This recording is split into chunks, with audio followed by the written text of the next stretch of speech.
Good morning students. आज हम आपके लिए लेके आए हैं क्लास 11th का topic depreciation.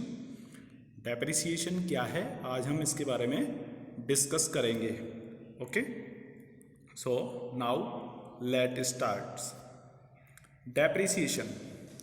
In every business, there are certain assets of a fixed nature that are needed for the conduct of business operations, like building, plant and machinery, motor vehicles, furnitures, office equipments, etc. आप सभी बच्चे जानते हैं कि हर business के पास कुछ fixed assets होती हैं जो लंबे समय के लिए वो यूज़ करते हैं, बिल्डिंग, प्लांट, मशीनरी वगैरह।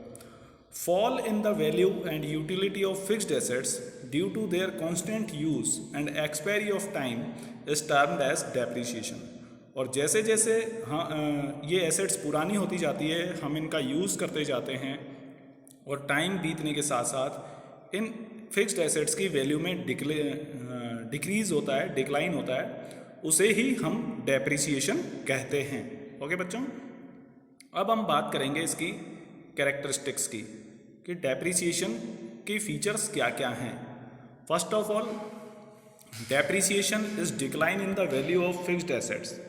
डेप्रिसिएशन फिक्स्ड एसेट्स की वैल्यू में जो डिक्रीज होता है, जो डिक्लाइन होता है, उसे ही हम डेप्रिसिएशन कहते हैं। एक्सेप्ट लैंड, केवल एक फिक्स्ड एसेट ऐसी होती है जिस पर डेप्रिसिएशन नहीं लगाया जा सकता, लैंड, भूमि, जमीन। ठीक है। Second feature is depreciation is permanent in nature. Depreciation यानी जो भी फिक्स्ड एसेट्स की वैल्यू में डिक्लाइन होता है वो परमानेंट नेचर का होता है। Once the value of asset is decreased due to depreciation, it can not be restored to its original cost. समझ गए होंगे आप सभी। एक बार अगर किसी एसेट की वैल्यू में डिक्रीज होता है, उसके बाद हम उसे वापस रीस्टोर नहीं कर सकते, उसकी ओरिजिनल कॉस्ट पर वापस नहीं ले जा सकते। Third feature is depreciation is A gradual and continuing process because the value of assets will decline either by their use or due to obsolescence। obsolescence का मतलब अपडेशन ऑफ टेक्नोलॉजी। जब पुरानी चीज़ पुरानी हो जाती है और नई टेक्नोलॉजी की चीज़ आ जाती है तो उसे ऑब्सोलेसेंस कहते हैं। तो डेप्रिसिएशन एक कंटिन्यू होने वाली प्रोसेस है। आगे हम फीचर्स पर और डिस्कस करेंगे। नेक्स्ट फीचर है depreciation is not the process of valuation of assets but process of allocation of the asset, allocation the cost of asset to its span of life। Depreciation किसी asset की value करने की process नहीं है, बल्कि depreciation एक ऐसी process है जिसमें हम किसी एसेट की कॉस्ट को उसकी स्पेन ऑफ लाइफ में अलोकेट करते हैं। Okay, it decreases only the book value of the asset, not the market value. यहाँ पर ये बिल्कुल समझने वाली बात है कि डेप्रिसिएशन का मतलब किसी भी फिक्स्ड एसेट्स की बुक वैल्यू को कम करना है, मार्केट वैल्यू से इसका कोई कनेक्शन नहीं है।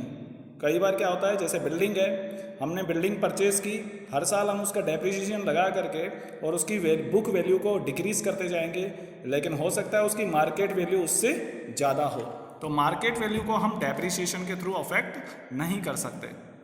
Next, this term is used only in respect of tangible fixed assets. Depreciation जो वर्ड यूज़ किया जाता है, decline in the value of fixed assets, ये केवल टेंजिबल फिक्स्ड एसेट्स पर यूज़ किया जाता है, इंटेंजिबल फिक्स्ड एसेट्स पर नहीं। जैसे गुडविल, पेटेंट, ट्रेडमार्क, कॉपीराइट, इनके लिए हम डेप्रिसिएशन वर्ड यूज़ नहीं करते, इनके लिए कोई अदर वर्ड्स यूज़ करते हैं, जैसे गुडविल के लिए अमोर्टाइजेशन एटसेट्रा। नेक्स्ट फीचर है it is a non cash expense. Depreciation एक एक्सपेंस है, लेकिन नॉन कैश एक्सपेंस है क्योंकि इसमें किसी भी तरह का कैश आउटफ्लो इंक्लूड नहीं है। नेक्स्ट है कॉजेज ऑफ डेप्रिसिएशन। अब हम डेप्रिसिएशन के कुछ कारणों पर ध्यान देते हैं। सबसे पहले बाय कांस्टेंट यूज़।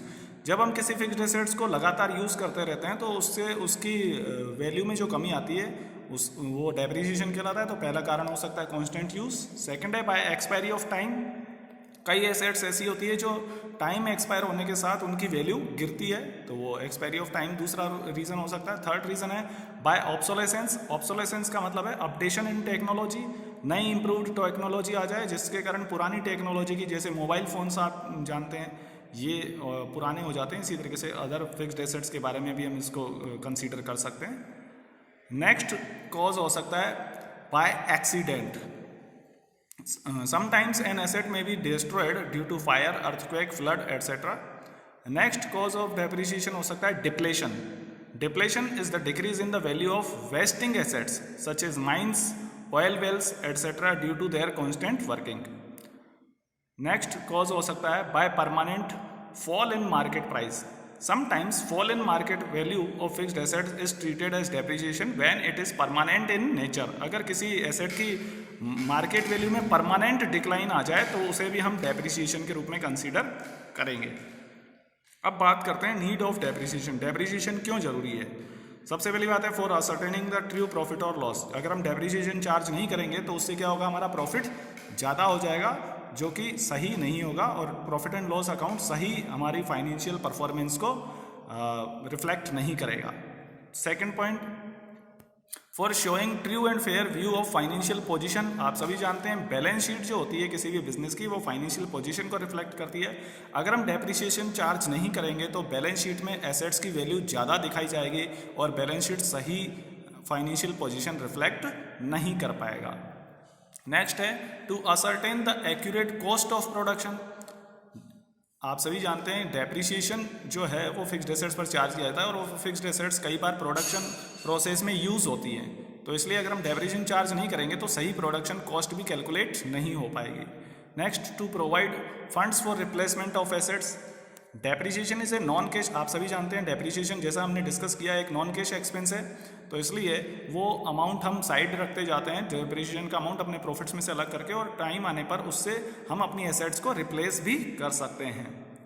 नेक्स्ट है to prevent the distribution of profits out of capital. If depreciation is not charged, the profit shown by P&L account will be more than the actual and this will be taken by proprietor. Okay. Other objectives, as the profit shown will exceed. Other objectives क्या है depreciation charge करने के? Suppose हमने अगर depreciation charge नहीं किया तो actual profit से ज़्यादा प्रॉफिट शो होगा हमारे P&L में, और उसके बाद क्या होगा, द एम्प्लॉयज़ में डिमांड बोनस, हमारे एम्प्लॉयज़ बोनस के लिए डिमांड कर सकते हैं, और इंक्रीज इन सैलरीज के लिए भी डिमांड कर सकते हैं, और इसके साथ ही हमें ज़्यादा इनकम टैक्स भी पे करना पड़ेगा। थैंक यू बच्चों। तो ये आपको इन्फॉर्मेशन अच्छी लगी होगी, आप इसे देखिए और कोई हो तो आप उसे कमेंट कर सकते हैं। Thank you.